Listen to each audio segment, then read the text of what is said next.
Well, I saw his film, and I was really impressed. That's why we carry it on the online video bookstore at Infowars.com. In fact, if you go to Infowars.com and look in the show guest area, we have a hyperlink to the film. It's Generation RX. Generation RX. And it goes over the history of the drugging of the children and adults and the horror stories. Kevin P. Miller began producing documentaries in the 1980s and was immediately rewarded with numerous international film and television awards for his efforts. His first documentary, The Promised Land, explored the abandonment of homeless military veterans, and it won him many international film awards and other accolades. More importantly, it helped launch a string of hard-hitting documentaries about healthcare and other important issues over a 20-year period. Kevin P. Miller is being featured in the upcoming book, Dangerous Men, along with David Icke, Dr. Bruce Lipton, and others. His latest film is called Generation RX, a documentary that examines how we are drugging our children earlier and more often than ever before with psychiatric medicines.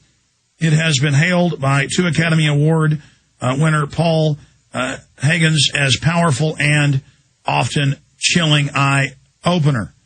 Hope I'm pronouncing that. Paul Haggis, I think I'm pronouncing that right, Mr. Miller? It is. It's Paul Haggis.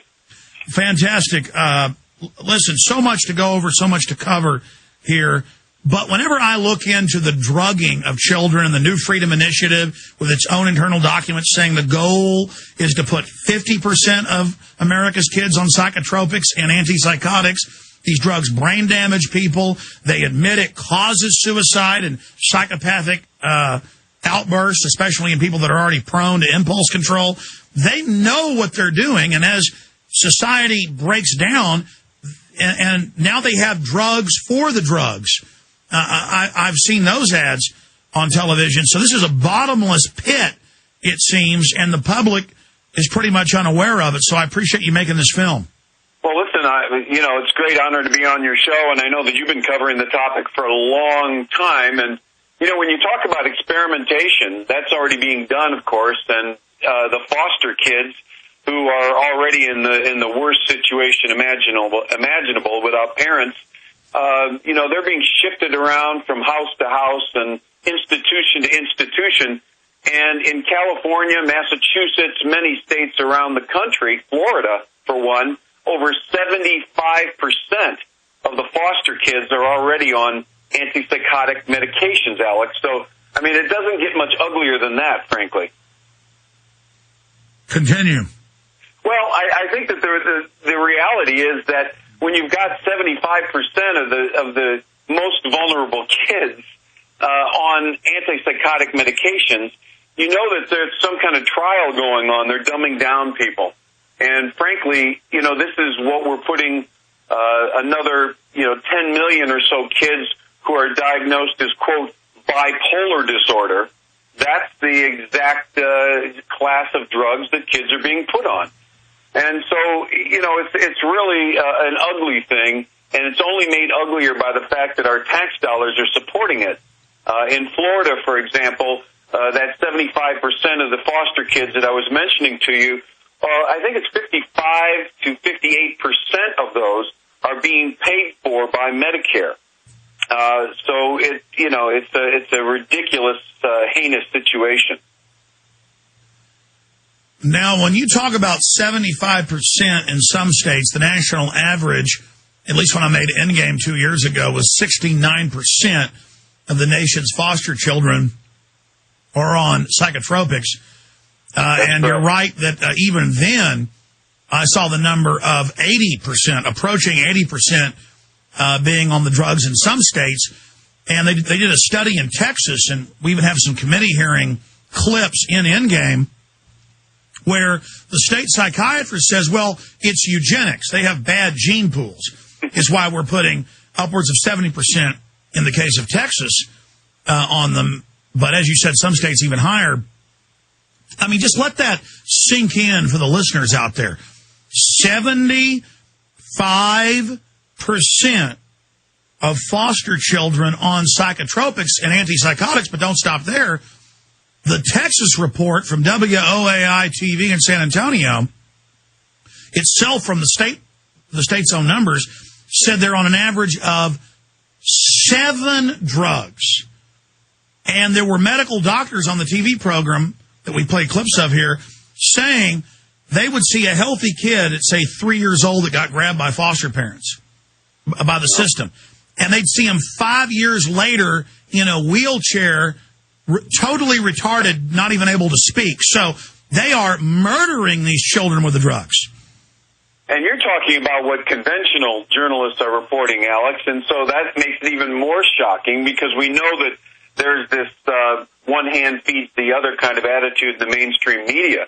I mean, one of the guys in my film, Robert Whitaker, a former science journalist who basically is, he's almost blackballed. He almost can't find a job in conventional journalism anymore because he co-wrote a series on psychiatric research for the Boston Globe.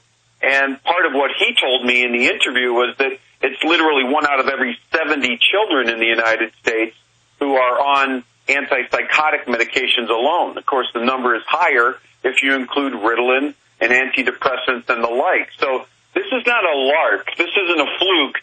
This is something, as you say, that the medical doctors and the medical establishment sure as hell know what they're doing, and it's been going on now pretty ardently since about 1970. Yeah, this is THX 1138. This is Brave New World. And Aldous Huxley, in 1962, shortly before his death at Berkeley, and folks can watch the film and the audio online, just Google Aldous Huxley Berkeley speech, he says that, hey, everything in my book is what the eugenic social planners were planning in 1930. And so everything I'm saying in the book is going to come true. After 2000 is our plan. And by the way, my brother runs the United Nations UNESCO program as the Secretary General of UNESCO. These people mean business, and they've now done it. I'm sure you saw the New Freedom Initiative that came out 4 years ago when the documents got leaked, where they want to force at least half the kids in the next phase on drugs, and then after that, everyone on drugs. I mean, this is really happening.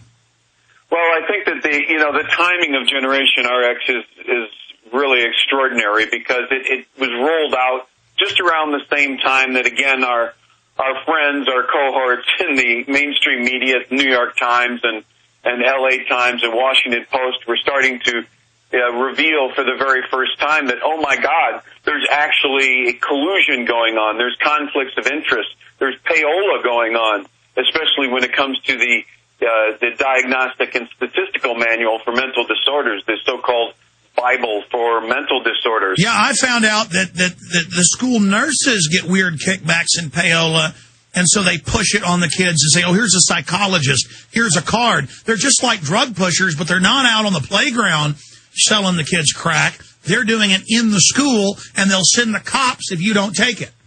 Well, what's funny is that we say in the film, I think it's Dr. Julian Whitaker, my good friend, the medical doctor from Los Angeles, and he says, it's comical because the very same drugs that they will arrest you for if you're walking down the street in front of a school are what the kids in the schools themselves are lining up to get from those very nurses.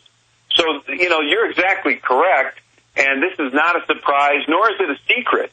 I mean, each kid gets $400 to $500 for the school itself and for the school district if they are on these drugs because they are classified in a certain kind of a way that get government dollars. Special needs. And now some schools, a third or more of the school's special needs, and soon it's going to be half. And then just like THX 1138, pretty soon kids in wheelchairs with nozzles into their nose and drug injectors. I mean, it's so nightmarish, the soft kill they're running. And then they say it's for eugenics in the state of Texas. They say they're giving us racial hygiene. Start with the film. Tell us about the film, because I really want people to get this on DVD at Infowars.com. I want them to have viewing parties, show it to local community groups, school boards. We've got to get Generation RX out to people. Well, thank you, Alex. The film really came as a result of, in 2004, I was filming in Washington, something completely unintended. Ended up at a Food and Drug Administration hearing where they were a bunch of people who were standing before the FDA committee talking about the side effects of Prozac. And as I was filming over the 2-hour period or whatever, it kicked into me that, my God, I've heard this all before. And it turns out that I had originally heard it in a videotape from 1991, where the American citizens, 40, 50, 60 of them, were standing before the FDA a year after Prozac had been on the market, saying, you know, my mother stabbed my father, my sister hung herself, every imaginable, awful, frightening story that you can imagine. And so when I realized that nothing had changed in that period of time, in fact, it had gotten worse and more kids had gotten on these medications, I said, nothing's changing. I need to produce a film about this. And so I got started on that path and really, you know, uncovered all of the collusion.